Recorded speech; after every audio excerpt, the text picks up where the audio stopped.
Hello everyone, welcome to chapter 140 on my RLDR Custom Creations YouTube channel. It is the long weekend edition, and this chapter is best described from words from Monty Python. And now for something completely different. If you want to see what that is, all you have to do is stay tuned.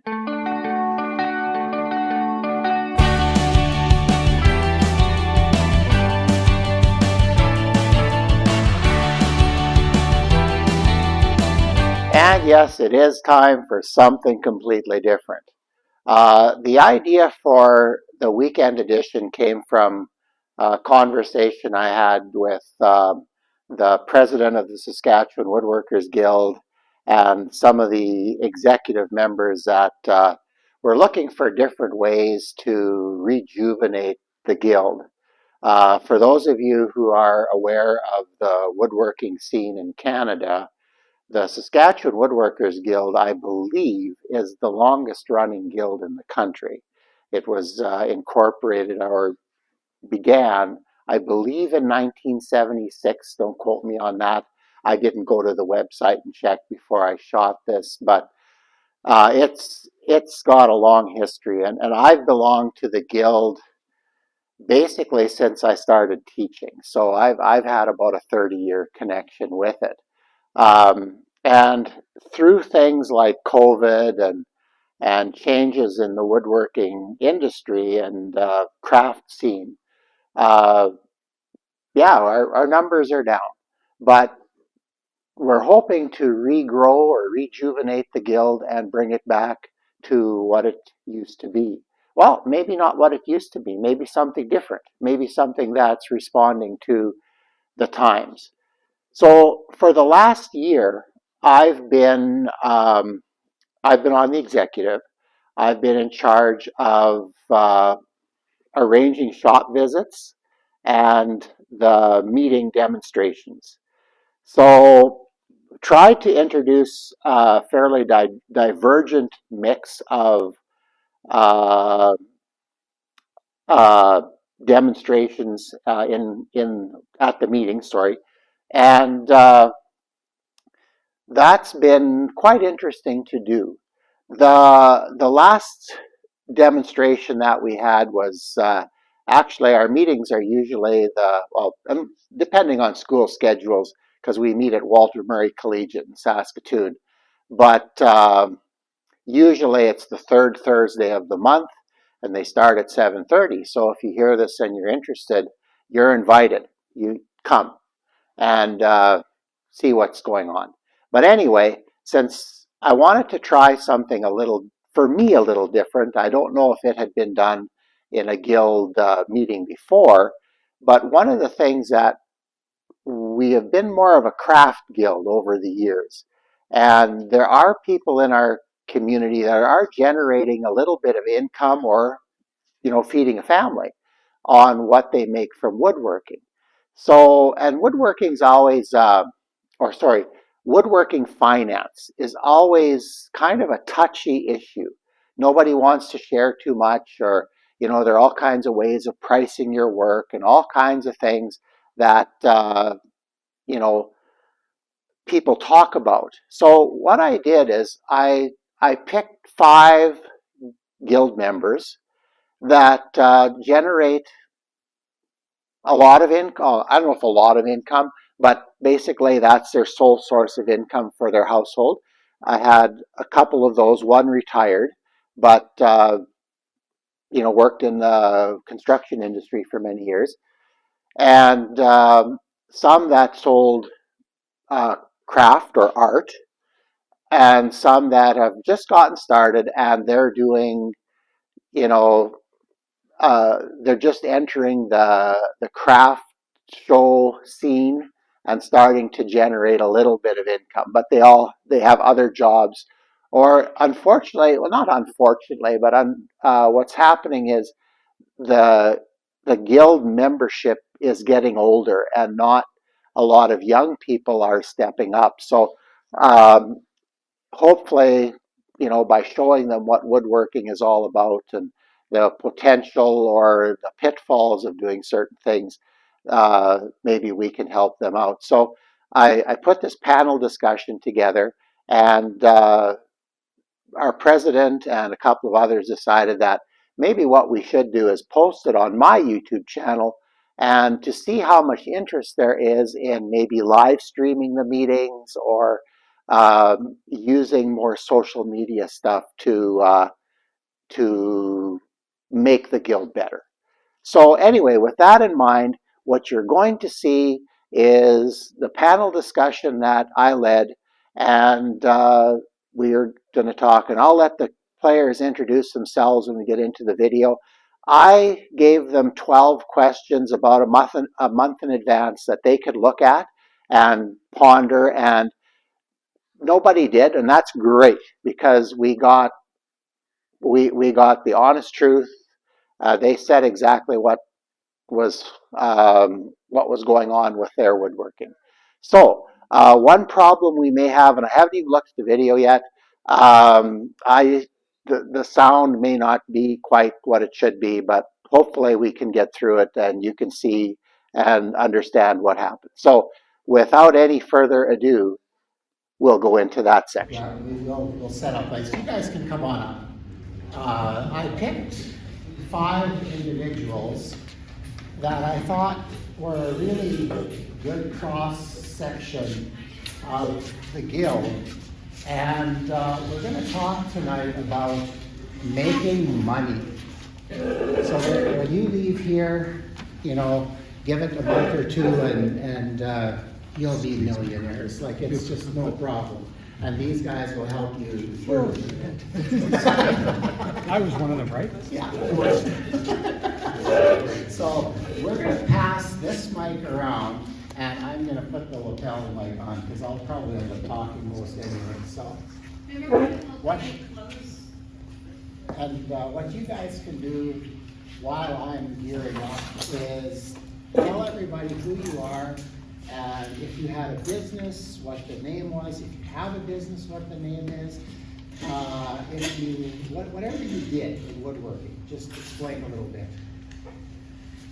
I'm Jamie Russell. I've been a self-employed woodworker since 1977. I started out doing kitchen cupboards and rumpus rooms and whatever I could get my hands on, and I always had the goal of building furniture full time. And I saw the work of Judy McKee, and it took me about 10 years to get the courage to follow in her footsteps using animal forms and furniture, but that's what I am best known for. I'm Willie Marks. I guess I started a year before you, JD. I started in 1976. I was a foreman before and got my journeyman carpenter papers and that.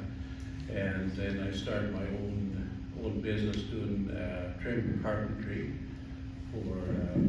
and that was Mark's Construction. And later on I bought Woodstock's Woodworking, and we did railing and spindles. Till 2 years ago, I guess, I sold Woodstock's to a nice guy there, Joel Fair. And so I've been for 100 years. I was in the business for a while. And I guess that's it for I'm Kevin Green. I've been a hobby woodworker since about 1980. But just, and I've, ever since I've been a member of the guild and been putting stuff on the show, I would have stuff for sale. But really still just a hobby woodworker, but lately I've been trying a little harder to sell stuff, but not a lot harder. I'm Dave Dunkley. I'm a hobby woodworker also. I've been selling work, I guess, since the 90s. I sell through a gallery, I've done craft shows, not a lot. But it keeps you money to buy tools or more lessons, more wood. If you got questions, or if I can answer about maybe getting into a gallery or about markup or, if you got any questions about it, maybe.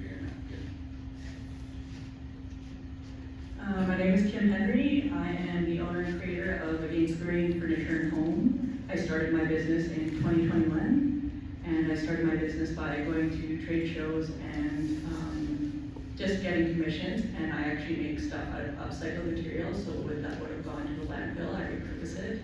I don't refinish furniture though, so that's a misconception.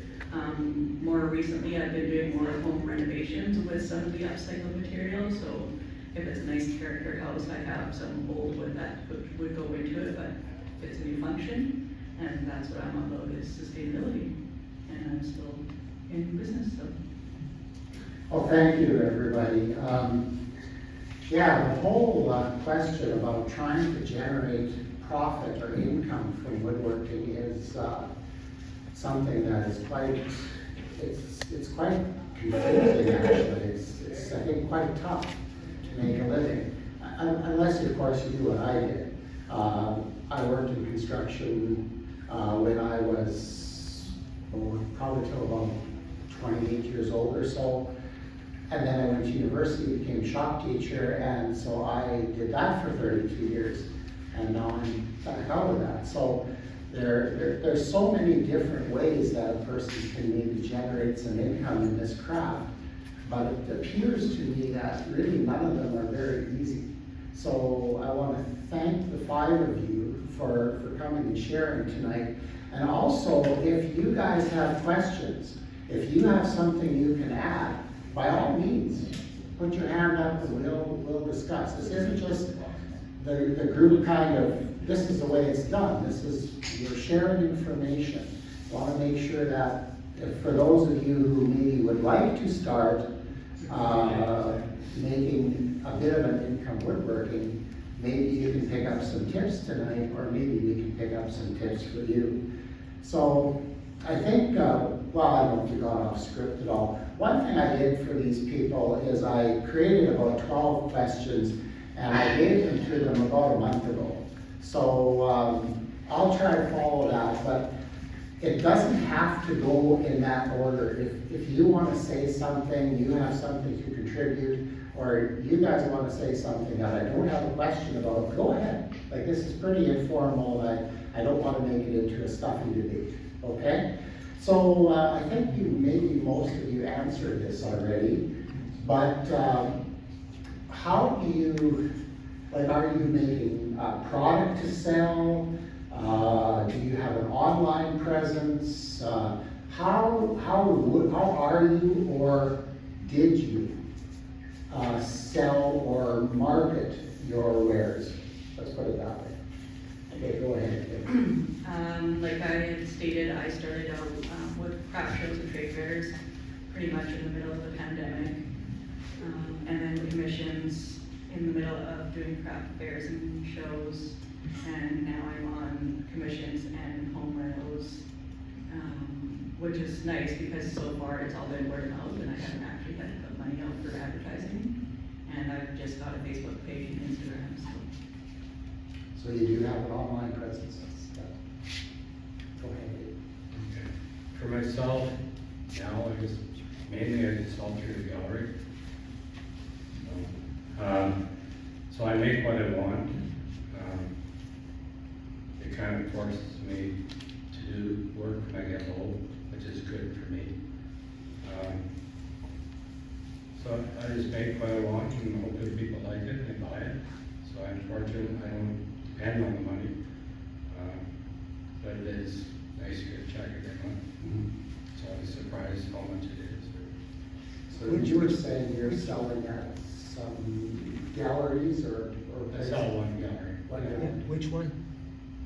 Alberta, Edmonton Craft Council. Oh. I've been there quite a few years, the Saskatchewan Craft Council, never really had a gallery back then. And it's good, if you sell to a gallery, generally they'll take 40%, and a lot of people are turned off by that. I don't think it should be. They do all the work, they do the marketing, they show it off. Generally they'll sell for a higher price than a gallery, so I get the price I want out of it, and they sell it for more to get their commission. So, I think it's a good way. Craft shows are good, there's a lot of work up to it, and then the weekend of it, and depends how many you want to do. One thing I thought about, on my way here though, if you're like me and you're a hobby woodworker, you're doing that in your garage, check your insurance, because I'm only allowed to make so much in a year. You just put a rider on your insurance, the first clause in the insurance, so I understand it, is if you make it in your business, and if your husband's down because of it, you're not covered. So, anyway, check into that, that's an afterthought, but anyway. Yeah, thanks.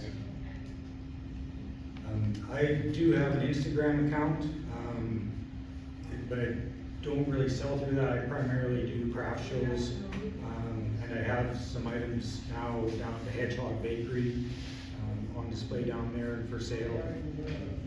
I don't know if it's really a high traffic location, but it's, you know, it's a place that is looking for items, and so I thought I'd give it a try. Is it working? Not so far. It's been about a month. Yeah. Some of it just went in last weekend, so. If I can remind you guys just to hold the mic really close, the reason is we're shooting with just my phone, we have no sound equipment attached to it, so if you can. Yeah, most of our work was, we had to bid on it.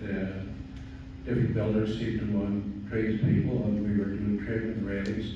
And so you go and see them, and they give you a dozen blueprints or whatever, and say price them out, and if you like your price and your workmanship and you know, the whole ball of wax, then you kept working, and I guess we kept going for a while. So I guess that worked out all right. But most of it is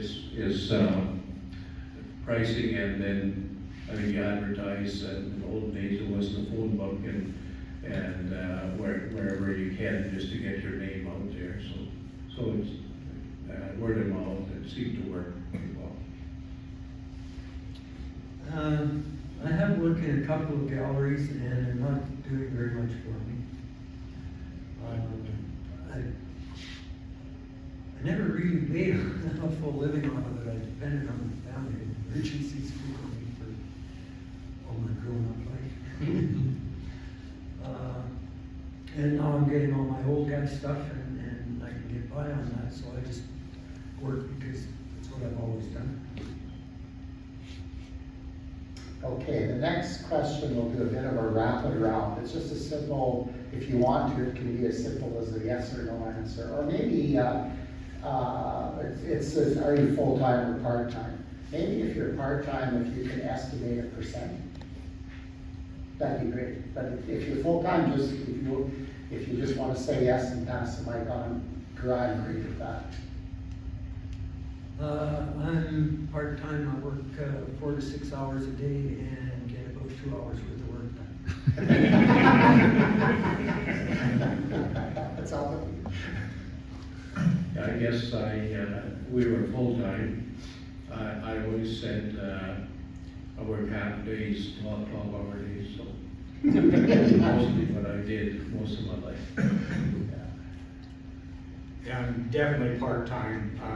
I maybe on average about an hour a day. Yeah, definitely part-time. When I work, I'll do production turnings, and I'll put in long days, get ready for stuff, but otherwise, if you average it out, it's not very much a day in the year. I'm definitely full-time in that a bit because business owner, so I'm not always in the shop with the full-time. I have to do the business end of stuff too. Yeah, it's interesting, and I knew this would happen. Those of you that are involved or were involved in the construction industry, that is a lot more of a reliable stream. Because like Willie said, usually you're bidding for stuff, or if you get good enough people, word of mouth, which you count on, they'll come and say, do this for me, and you can you can price it as you go or whatever. I used to do a little bit of this as well, so my sympathies to people who do that. It's tough. And the part-timers, well, obviously, you've got another way to make an income, so, and that's great. So anyway, the next question, we've kind of covered it a little bit already, and I thought it would happen that we have a little bit of overlap. How you market your things? Are you online? Craft shows, storefront, by contract, by consignment? How, if you're doing product, how are you marketing it? So when I first started, I just got out to as many trade shows and craft shows as I could. And I looked at the investment to be in the craft show more as an advertising budget. If I wasn't selling anything, at least people would know who I was and maybe they'd remember my name for the next project that they wanted. And like I said, I've got a Facebook page and Instagram page as well that I'm not super active on because I'd rather be in the shop than on the computer. And it takes time. It takes time to, exactly, yeah. And that's just not where I can put my energy. I'm very poor at marketing, so that's why it's good to do in the gallery if you do all the work. If I do a craft sale, they don't know marketing. Very lazy that way. Yeah, just craft sales and, yeah, Instagram did pay off once. I posted that I was at a craft show and somebody came up to buy something. So I liked it. I follow you, but I really did the least I could do. Yeah, we I think word of mouth, and way back, we used to set up at Home Styles and be there, and in the phone book and wherever you could to advertise, and so that your name was out there, and yeah, it seemed like we always seemed to get work, so I guess somehow it worked. Yeah, things have changed a lot in the last few years. When I started up, the craft fairs, people would be lined up to get in and spend their money. And now, there aren't as many of them. I whined earlier about how little the galleries were doing for me. And they're both pretty prestigious galleries, and been around for quite a while.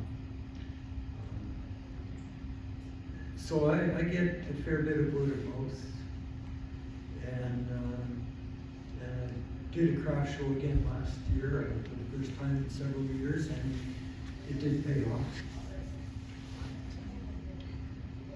Yeah, that's actually, Jamie, that's a common theme. I talk with Don Conger every once in a while, and the woodworking scene in this area has definitely changed in the last 30 years. It's not just woodworking, it's the whole creative industry. It is, eh? If you look at what was around for galleries in Saskatoon 10 years ago, more than half of them are gone. Yeah. Okay, let's see, where should we go from here? Let's talk about money. What would you say a percentage, like I don't want to, you don't have to bring your income tax forms here, but what percentage would you say of your woodworking income contributes to your household income? And are you okay with that? So I have a very low income now that I'm getting all my pensions. I've got more money than I ever did. But it is all I've done. I haven't had day jobs since I've had one for one winter since 1977. The rest of the time it's always been what I make in the shop. Cool. Yeah, go ahead, Roy. Yeah, so I guess I always made a living. I never got totally rich at the whole thing, but we made a living in the 70s and 80s, and some of those years were a little bit lean. In the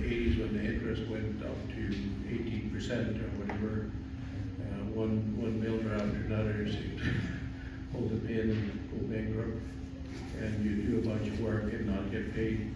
But somehow we managed, so I guess I'm okay with that.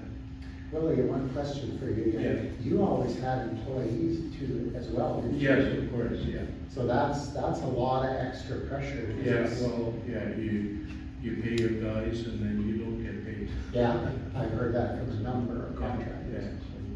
But somehow it worked out, and that was part of the reason why we had to work fairly long hours, like an 8-hour day. When you're a tradesperson, I don't think that would do it. Maybe in the winter. If I make enough of the craft show to order dinner in at the end of the day, that's a successful day. We'll sell for lunch. Pretty much same goes for me. Unfortunately, I'm retired. I don't have to depend on the income from that. I really admire Jamie and for making a living at woodworking. Yeah, that's. Yeah, I am 100% of my income goes to feeding my family and housing them, so it's feast or famine. You are a full-timer, I yes. am, yeah. Yeah, I don't know, every once in a while, I'll just add a little bit to this as well, because I kind of consider myself, like many of you out there, I could have been a part of this group too, and I've done the construction stuff, so yeah, it's tough, and you've got jobs and jobs, and all of a sudden you look at the calendar and oh, I've got nothing. So now I guess we're eating air for the next week or whatever. But one thing that happened though, and I found, something always came along. I was never totally out of work. There's some days you didn't have to get that much done, but and then the employee thing, like I only hired part-time when I needed it, based on the job, and that made it a lot easier. But it also, you don't get reliable employees that way. Like they want a full-time job. So yeah, but it seems to me, like I said before, right, the full-time woodworkers often are successful in construction. But yeah, my hat's off to you, Jamie. The work you do is absolutely amazing. And to do that and make a living at it, to me, my hat's off to you. Okay, let's keep moving along here. What advice would you give? What advice would you give to others who are thinking of getting into that? You're talking to a 19-year-old out of high school that's thinking of woodworking for a living. What do you tell them? Get experience and find a really good mentor. Probably the best lesson, thing I was told years ago was just make it for myself. I'd be asking my friend, what do you think? And he just said, make it for yourself. So I think that's key. Whatever you make, just do it to the best of your ability. Make sure the finish is good. I've seen a lot of nice pieces. When pieces very nice, but finish was awful. Just ruined the piece. Take the time, sand it, and that's what we're doing. Trying to have nice shapes. I'd say if you're doing the craft show route, don't make too much of any one thing. You might have something that you really like and you think it's going to be a great seller, and you make 50 of them, and that's all that's on your table. You're probably going to be coming home with 48 of them, or more. It's not easy to tell what people are going to like. So yeah, if you make stuff for yourself, and then you're not disappointed if it doesn't sell, so you can just take it home and have it for yourself. But if you make well, that's why you shouldn't do that. Maybe make 2, 3 tops, and if that goes well, if you sell them great, you can always make more. That's the thing, right? If you made it once, you can make it again, unless you don't feel like it, and then maybe you didn't think it was that great after all. But somebody else did and they bought it, so then you're happy.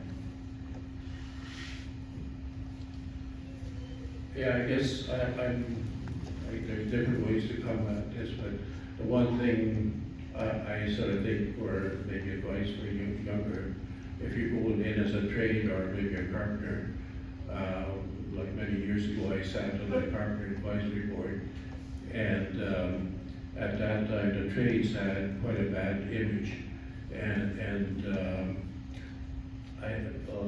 we would talk about, and you'd have the ads on TV with the plumbers with the butt crack and all, and carpenters, and over the years, I've seen a lot of like language, like you would hear in the dentist office, and the way people dress and behave was, and somebody once had asked them to kick a piece of 2x4 out the dirt and write, instead of using a proper stationery with a logo or something. And so I think part of our problem with tradespeople making money is that our image it could be picked up a little bit, I think, because they see us as next to homeless or something. And so they pay us accordingly.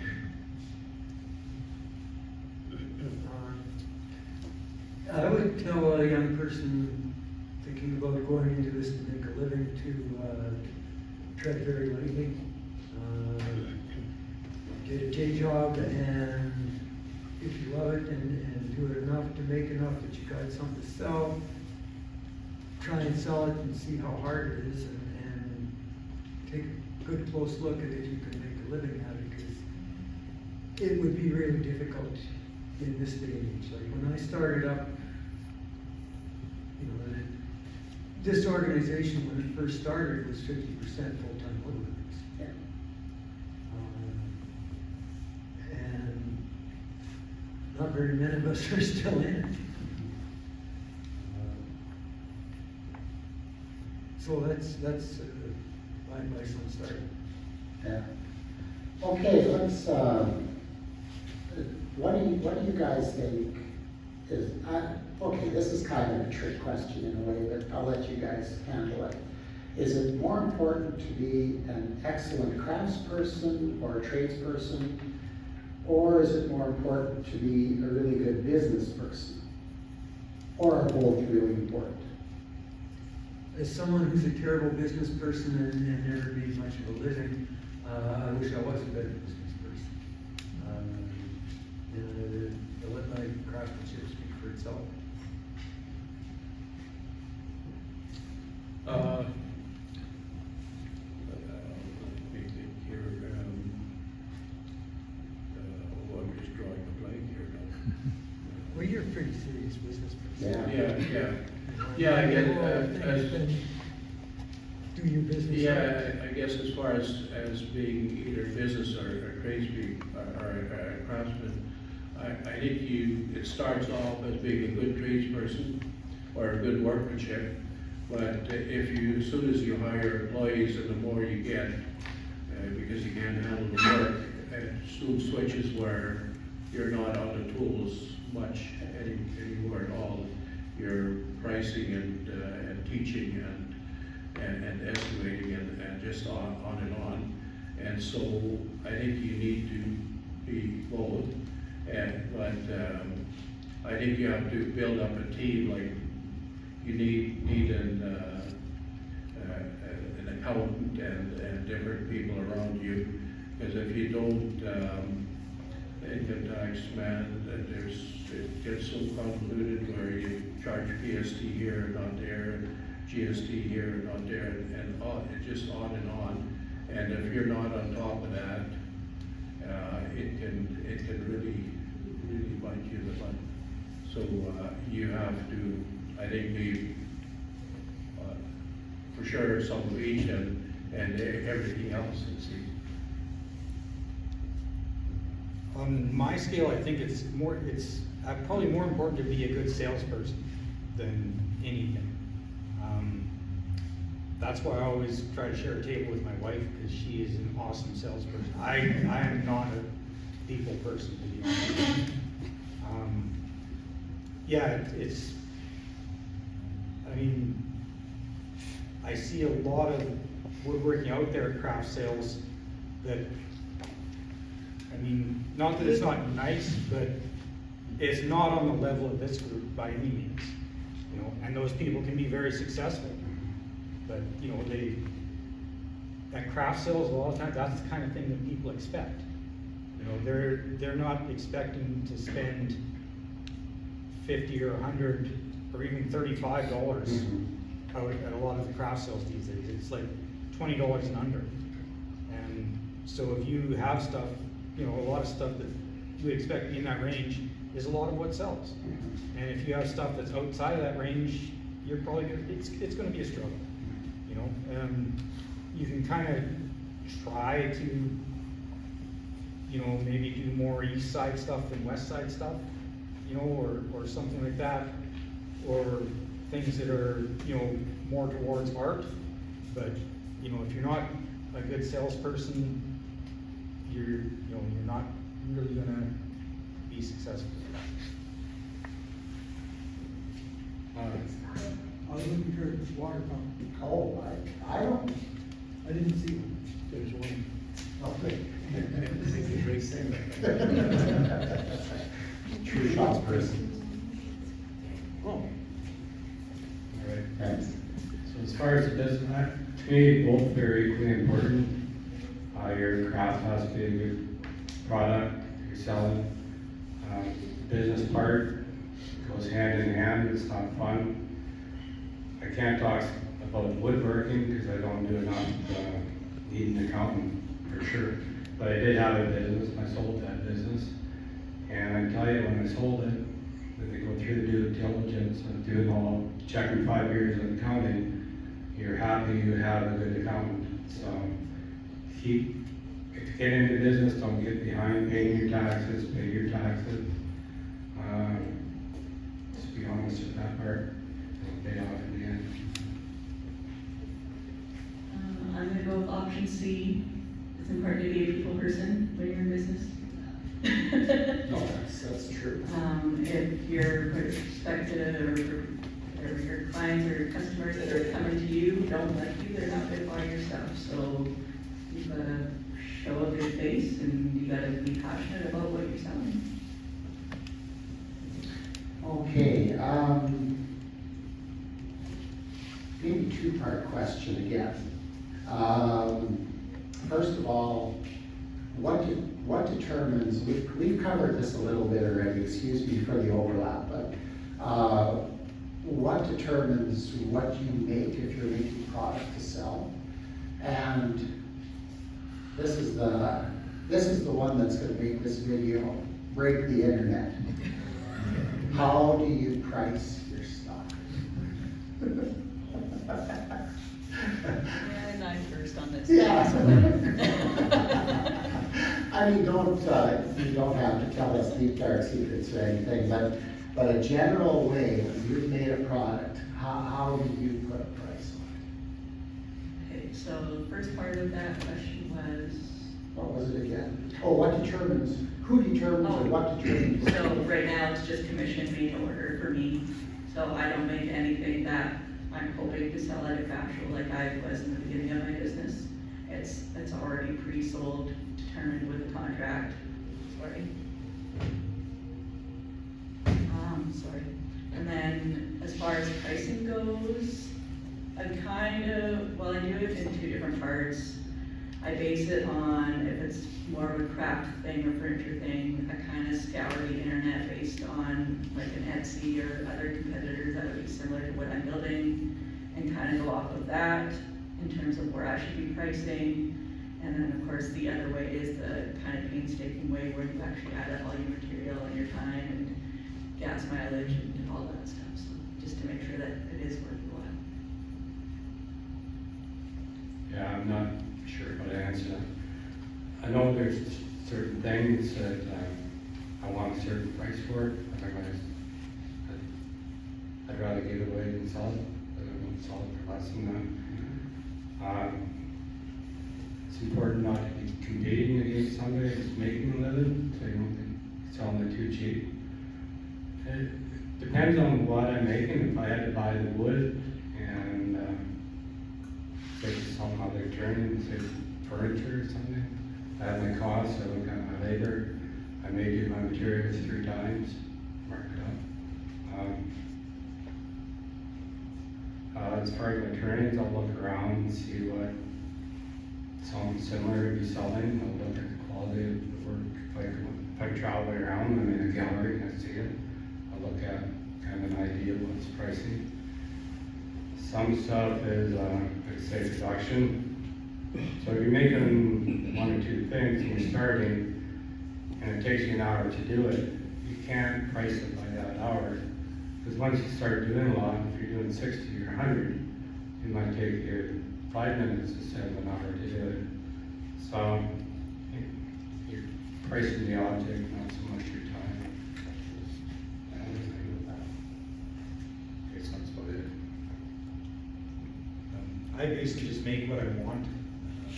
I'm not doing huge volumes of anything, like I said.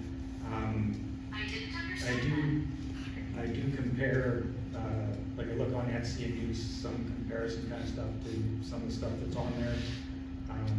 But for pricing it, I mean, I did figure it out that for me to, like everything it does that I do, the major element is the Kamiko. And I figured out that to make the strips initially, it cost me about 5 cents a foot at a shop rate of $20 an hour. And the cost of the actual material is pretty much irrelevant in comparison to the time that it takes to fit it all together.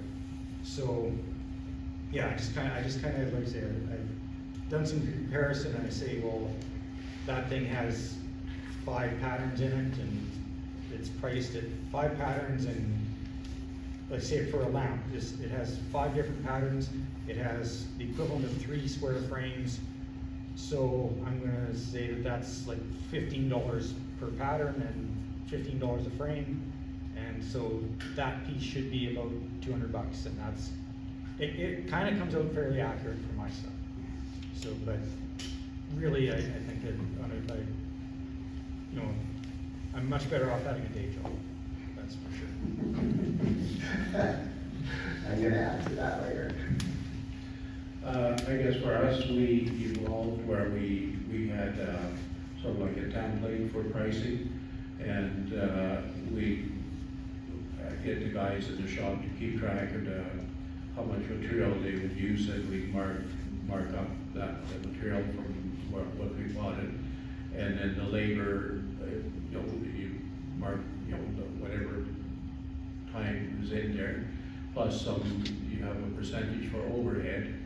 But then it gets a little more complicated because you have to be competitive. If your competition seems to know something you don't know, then you have to maybe price a little lower or whatever, and to keep getting work. So it's a bit complicated, but if you have a formula, it seems to work better than some guys. They always bug me, well, what do you charge for that component, and what's how much for the riser drop and how much for a balloon tip.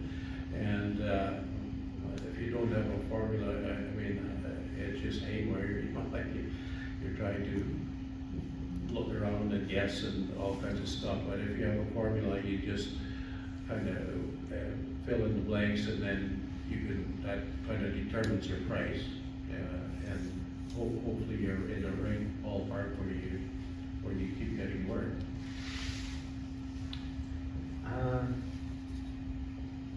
I built what I want to build because the other stuff works. And especially now that I'm sort of in my retirement and still working, I just make what I feel like making, and if something doesn't appeal to me, I can't get excited enough to put it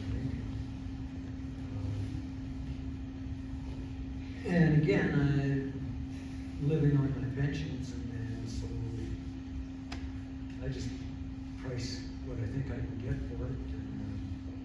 And also there's the other one I mentioned where I work 4 hours a day and get 2 hours work done, and I'm trying to be fair, so when I'm figuring out a price on something,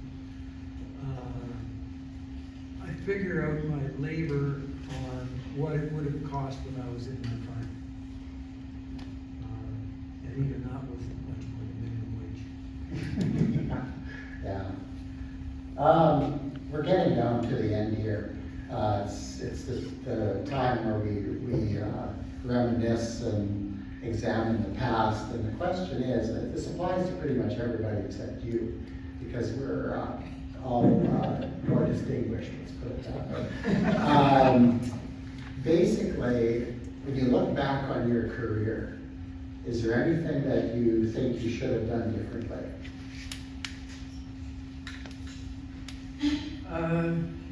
I think I'd have ended up where I am now regardless. You know, I started out as a piecework carpenter and made a lot of money in short order, and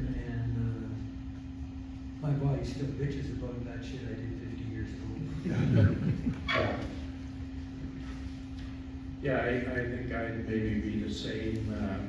I had, not just one job, but a few jobs, working hourly for others, and I remember my old landlord, he says, Willie, you'll never be happy till you're on your own. And so, when you're working for someone, you have to dance to their tune and do what they say is what they want, and it doesn't matter what you think. And sometimes it's very frustrating. So when you're on your own, you're your own boss. You do what you want and how you want it.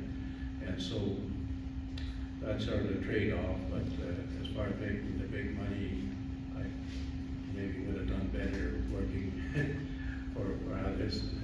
It's hard to say, but I'm happy with the way it works. Yeah, I mean, I'm really just getting started as trying to, other than selling stuff at the wood show, this is less than a year that I've been trying to sell my stuff. So getting started sooner maybe, but, again, skill-wise, I don't know if I was ready earlier, at least for what I'm doing now. Not that I'm not great at it. But what you do is really unique. Yeah, and that's there. Yeah. You have to find unique people to buy Yeah. it. That's the probably is that, or the other end of that idea. Is that, the narrower appeal. Yeah. Something like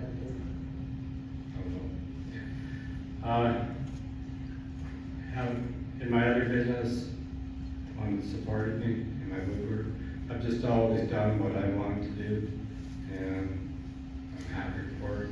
I could make more money maybe, doing other things, but no, I just did it. And when I look back, the relationships I have from all those people from over the years, that's been a good part of it. If anything, I would have probably gone to school sooner.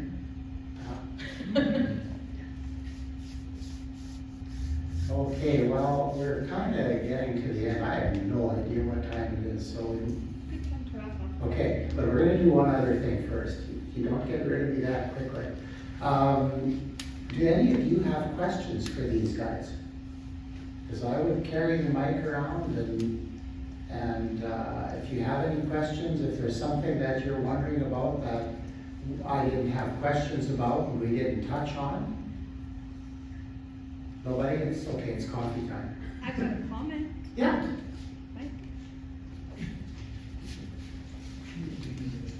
So going back to the insurance thing for a second. So I've got my little business, right? And I went to insurance and I said to them, hey, I have a business. And they're like, great. Do you have proper air supply and dust removal and all of that stuff? And I'm like, I'm pretty much just like, I make a $200 item and sell it for $50. But they were a little bit hard on me at first. And I said to them, I'm an honest hobbyist.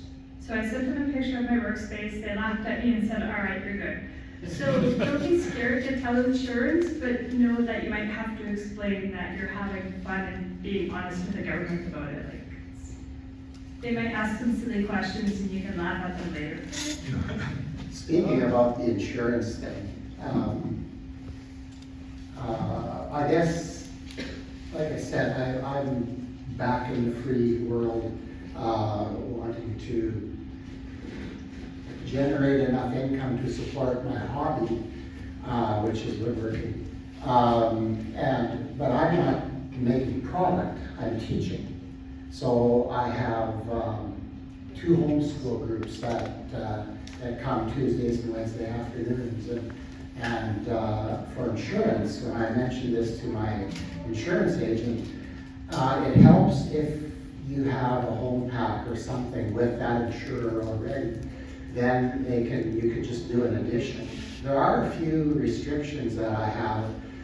When I negotiated it, they did not want me having students use a table saw. But when the written draft came out, it says nothing about it. So I'm not sure. We can stay away from it, so that's fine. The other thing is, if I made over a certain amount, I think it was $5,000, then they would look at it a little bit differently. But I think my insurance costs about $180 a year added on to my home pack.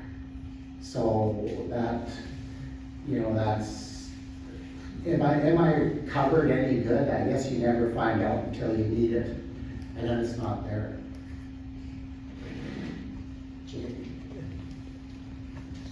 My insurance on my shop and tools when I was in business full-time was $3,000 a year.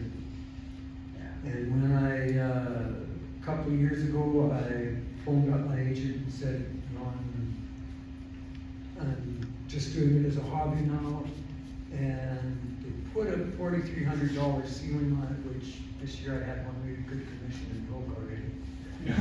And I'm just gonna keep my mouth shut. Yeah. And they dropped it to $1,000. One other comment I've got to make we have the misfortune in our household of having our water heater start to leak on Sunday. So I didn't know who to hire, so I talked to a friend of mine who lives in town who's having a bunch of work done, and he recommended a local fellow, a young guy that's just getting started in the industry. And I'm down there helping him while not wasting his time. And he gets this Milwaukee tool out, and he's crimping those copper couplings, like they don't solder anymore, they crimp them together. So I just asked him, I said, how much is that tool worth? Without the jaws, $5,000. You pick it up like this, it's not that big, and it's fiercely expensive. So, okay, yeah, I understand why it costs as much as it did to change my water here. So, yeah. But anyway, I think that wraps it up for today. Let's give these guys a big hand. Well, there you have it. Yeah, it was, the video's a little longer than I'd hoped it would be. And as I went through it, I thought, okay, there'll be sections I could edit out and whatever. But as I watched it 2 times, and you know what? The information in there is wonderful. So my apologies for the sound quality. That is another thing that we need to work on as a club to make sure that if we do video like this in the future, we are set up a little better for sound. But I think if you crank your volume a little bit, it'll be okay. So thankful to have members that are willing to do things like this. A huge thank you to Kim, Dave, Kevin, Willie, and Jamie. Thank you so much. Really nice of you to share your craft and woodworking journey with the general public. Another thank you as well. Thank you so much, Trent, for operating the camera during this. Yeah, we could have maybe done it off a tripod, but this worked much better. Thank you so much, Trent, for doing that. And another person to thank for this is Kelly Robin, the president of the Saskatchewan Woodworkers Guild. In order to make the guild more viable again, I think we need to be trying different things, and she is really willing to do stuff like that. So I'm quite convinced that with some new initiatives, this club will be around another, what is it now, 50 years it's been around, something like that. So anyway, thank you to all those who were involved in this. Again, my apologies for the length of the video and the sound quality, but make yourself a nice bowl of popcorn and favorite beverage and sit down and enjoy it. So, not to make this video even longer, we're going to close it off now. And, yeah, I'll see you on the next video. Take care, everyone.